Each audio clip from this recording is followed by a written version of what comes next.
Screen is on. Yes, my screen is on. Futures. So the expectation from and this we are still not using the regular futures. This is the forward. This is the current month contract. So the idea was for futures, or rather, this is very closely tied to the SPX 3860. The idea was for that number to get tested was this lower inner Bollinger Band here on the week, and then that got tested. And if it breaches there, then we're expecting it to move all the way down into 3750. Today being Friday, today being OPEX, today being quad witching.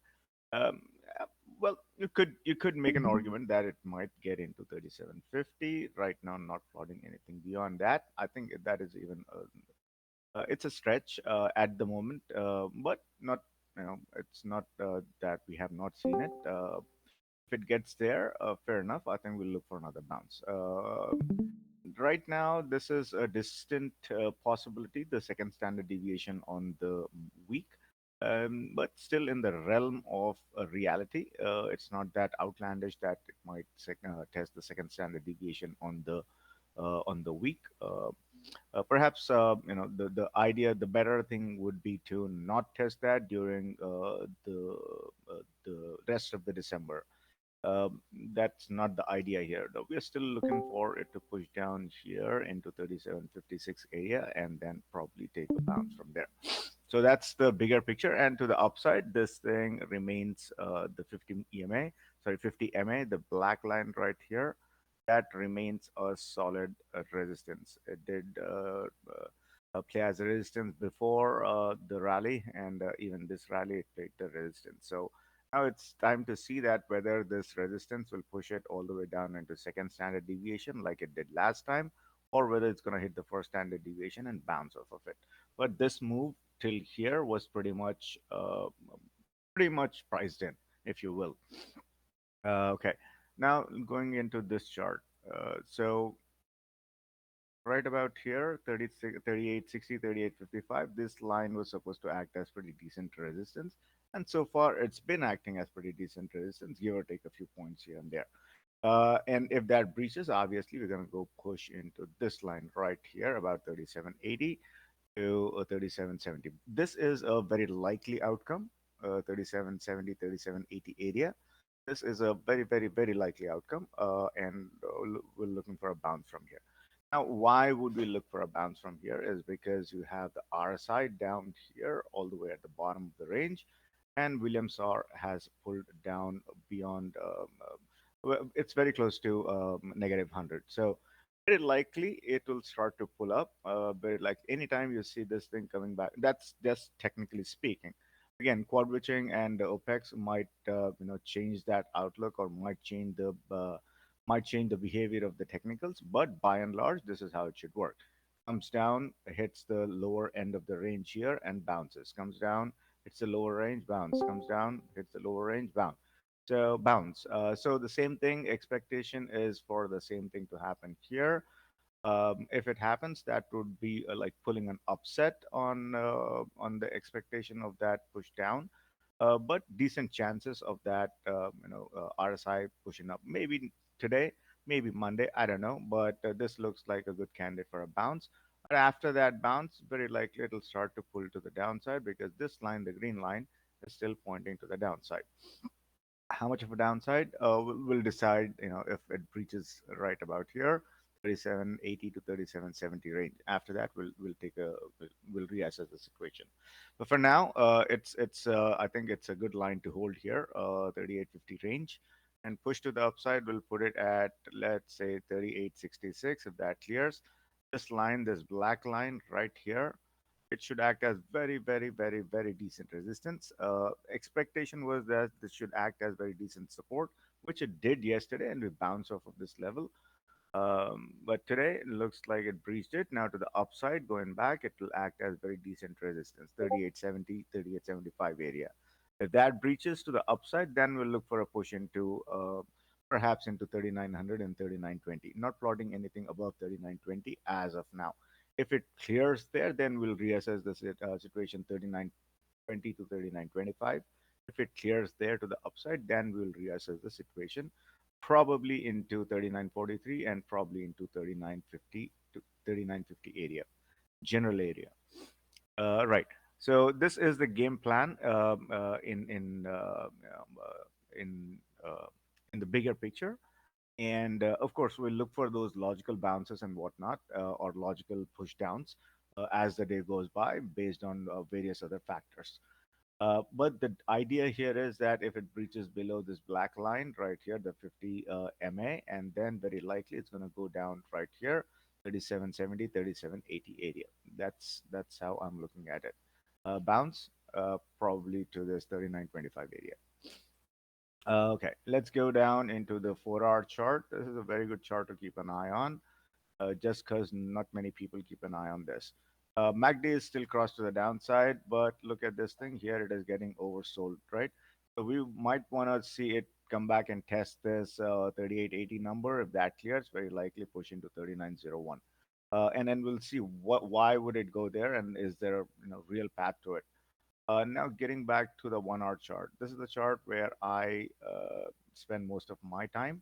So this chart uh, pretty much looks like it's in a squeeze. It's telling nothing clearly, but slightly oversold conditions. The SMA is still pointing up. I don't know if you're going to get a full cycle out of it, or maybe a half cycle out of it. I'm not sure.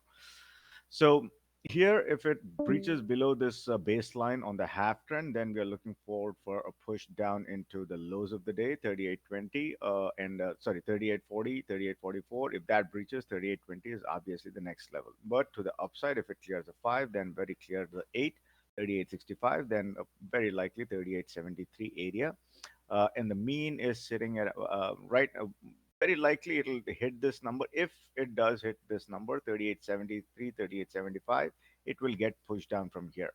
It will take a breather. This is a logical breather spot. And if it clears there, 37 75, 38.75, 38.76, very likely it's going to hit the mean, 38.80. And as of now, not really plotting anything beyond 38.80 to 38.86. This is the range, very likely to the upside. It's about another 26 points. Let's roughly put it at 26 to 30 points to the upside. From 38.60, 38.80, let's say 38.90, right? So let's roughly put it at, but again, you have to go by wherever these technicals are. And these are dynamic lines. These will keep changing.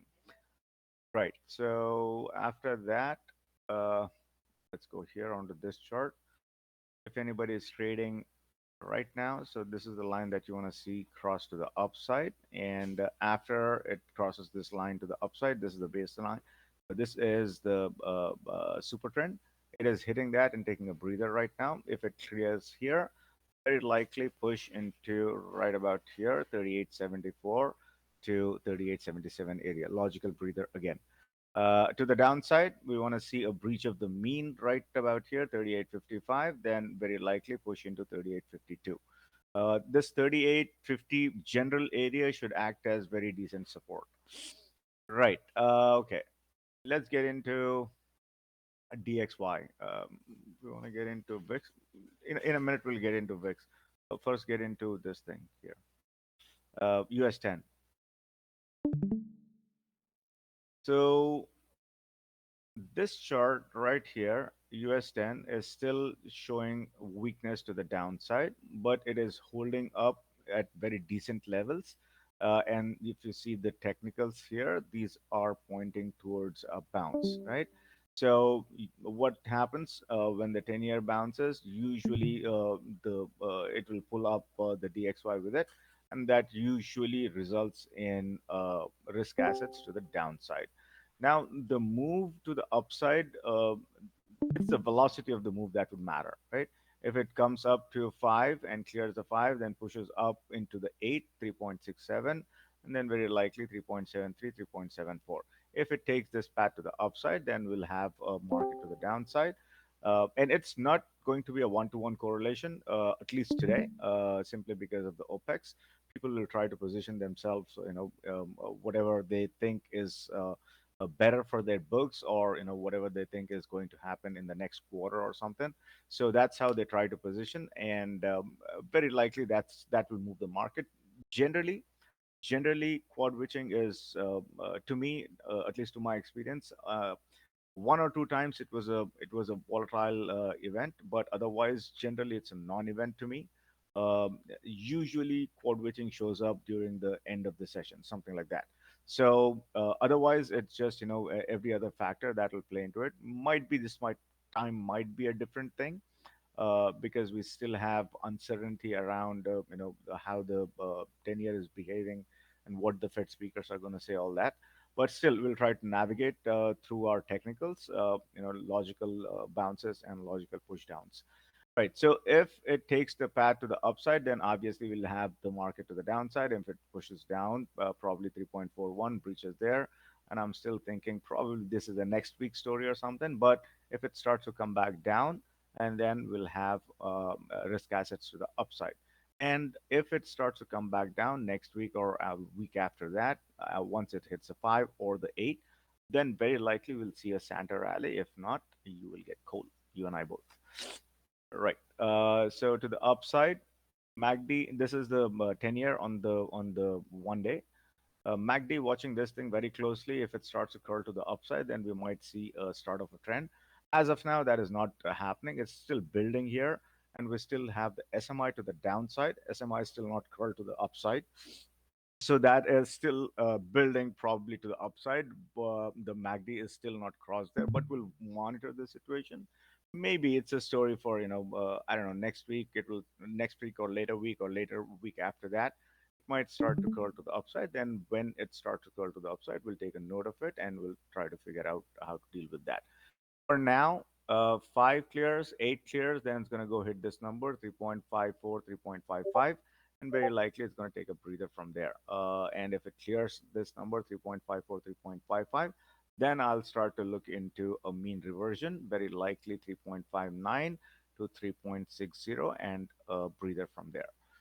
And if if the velocity of the move is faster than what the market is expecting, then very likely we'll have a pretty decent push down in the markets. Probably I'm pricing in about 2% to 2.2% as of now. Probably we'll stretch that into 2.5 to 2.8% as the day goes by. Right. Okay. The 1 hour chart here still pushing up. Okay, there's still a little bit room to the upside. It is clearing this resistance here. Ideally, it should have hit this and start to come back down, but it is starting to push to the upside. Then we'll see what happens next. On this chart, very likely it's going to hit this number 3.54, 3.55, and then start to take a breather. All right, let's get into DXY. I'm pretty sure it's the same story as the 10 year, same story. So if it clears here to the upside, very likely 105.60, 105.62. If that clears, 106.50, 106.55. So this is the path. If it takes the path to the upside, around, let's say, 5 clears on the week, then 8, then 21, 107.29. Obviously, if it pushes up, the first trade that you want to put on is short the metals. If it starts to come push to the downside, basically if it breaches below 104, then you would want to look at the long markets and long precious metals. Right. So this is looking like it is building to a push to the upside. It is still building that push to the upside, but MACD is still crossed to the downside. So whatever it would be, probably next week, this week, or whatever that push would be, very likely it's going to be an ephemeral push, probably till the 5 or till the 8. Right. So if 10 year takes this path to the upside, then very likely we'll see risk assets to the downside. And this is still not crossed to the upside. This SMI is trying to curl to the upside. Once it curls to the upside, then very likely it'll start to push, and maybe half a cycle on SMI here. Right. So we'll see how it works out. Dollar has seen its peak or not. That is still debatable. Asian currencies they're trying to buy Asian currencies right now. So I'm not sure if the dollar has peaked yet or not. So that is a story for probably Q1 next year. So yeah, let's keep an eye on that. And let's look at this data here. Right now, it is trying to bounce 5, 8, 8 clears, the same thing as 10-year is doing. 5, 8, 8 clears. It's going to go hit this number 105.05 and breather there, logical breather. And if that clears, the mean reversion will happen at about 105.50 area. As of now, I think if it takes this path to the upside, obviously we'll have markets or the risk asset pushed to the downside, including crypto. And if the mean reversion happens, 105.45, 105.50 area, and very likely it's going to take a breather either at 105.65 or around here, the 200 moving average at 105. Let's round that up at 106. But if it takes this path to the upside, there will be a till the time it hits this resistance, there will be pretty decent damage done in the markets. So damage if you're long, but if you're short or in put straight, that is obviously profitable for you. Cool thing. SPY looks like it's making a new low. All right. Okay, let's get into 1 hour chart. Yeah, as long as you have this pushing up, you can't do much about anything. The market will keep pushing down. So we'll watch this line here. Very likely it's going to hit this number, 104.75 area.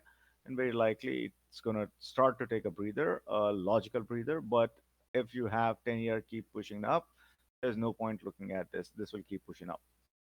Right. And now let's get into VIX. VIX is trying to take a breather, but it's not happening. The same thing, but goes up, comes back, gets detached, breaks the baseline, comes back to 5, comes back to 8, and bounces. So if it clears here to the upside, again the baseline, and again push all the way into 2394. Let's go for VIX on the higher time frames. Right. So VIX is trying to bounce. We still have SMI curl to the upside. Very likely, this is very likely. This might be amplified. Very likely because of the OPEX and quad witching today. I don't know, but it's a big amount, 2 trillion or something. I don't know. I don't really know the number, but it's a big amount that is going to be expiring today, worth of options and futures that's going to be expiring today. So that might induce a bit of volatility. People might be buying VIX to protect themselves from that volatility. So that might push the VIX higher. So if VIX clears here, then very likely we're going to see 2464 to 2485 on the VIX. If it clears there, then very likely again ahead of 2550 for VIX. So another 2 points likely to the upside. We still have 2 points to the upside for VIX. If it takes this path, obviously the market will start to push to the downside. 3870, let's see, 3870 perhaps. And after that, we'll reassess the situation. Let's get VIX here. Yeah. So right about here, we'll look for another logical push to the downside, about 2813 to 2820 range. And if that clears, obviously you're going to push all the way into 2479 and very likely 2518. And you know the drill. It is going to, perhaps this one is going to act as a pretty decent resistance about here, 2550 to 2560 area. The 50 MA on the daily, about anywhere between 2570 to let's say 2630. This area is critical for VIX. Last time it came all the way up till here, it failed. This time I think it'll test that number again, and very likely we'll look for another failure there, and or at least a logical reject there, right? First logical reject at about 2437, 2435 area. That clears, very likely a push all the way into 2530, 2550 area. Very logical push anywhere between 2550 to 2630, this range. Cool thing. Let's get VIX here on the lower time frame. Yep, I think we discussed this. Now coming back to Apple, always want to keep an eye on this. Yesterday, I think I said about 133 or something like that. I still don't remember. I think so, 133, maybe. So that still needs to get done, and very likely, it's hitting all the right spots here for a reversal. We don't want to see a breach below the third standard deviation on the daily. If it's hitting that right now. If it breaches there, very likely 134.20, and after that, very likely push all the way into 133. Where is that? Right about here, 130 area. I'm not expecting this to happen. Very likely, we want to see a bounce right about here into 133 area. Just delete right about here. So yeah, somewhere about here. Let's see. Let's see. 133 seems fitting for a bounce. But if it breaches there, then very likely it's gonna go push into 123. And the longer time frame and on the higher time frame, we still have to deal with that 120 at some point in time. I don't know if it's a story for this month, but this number is still there, 123. That breaches, very likely it's gonna push into this 120, and after that very likely into this 118, 117 area. So this is what is going to happen with Apple, and that's what technicals say. The MACD is still crossed to the downside. So and obviously if Apple takes this path to the downside, then it will pull down the whole market alongside that. And to me, it's still unclear who's selling Apple. If it's Berkshire, then very likely the market is doomed. Or if you're long, the market is doomed. If you're short, the market is obviously fine for you. Yep. What are we looking at? Futures bounced. Yeah, it bounced. For some reason, the futures bounced. What happened? What happened? Anybody knows what happened? Was it just technical reversal, or is there a reason for that?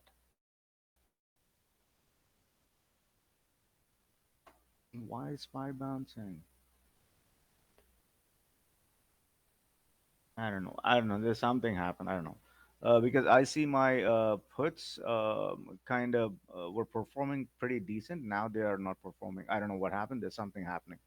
Anyways, let's get into Apple. Apple on the 4 hour is still getting oversold here.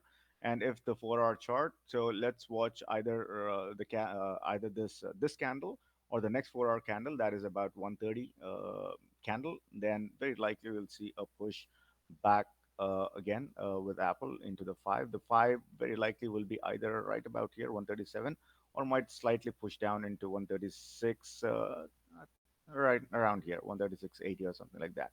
But 130 candle, if it starts to push to the upside, and the reason I'm saying that because I see MACD kind of giving me this pale green, pale red bar here. The thick red bars are done, and yesterday it did not. The bar was the exact size, it did not grow in size, and today we are seeing a pale red bar.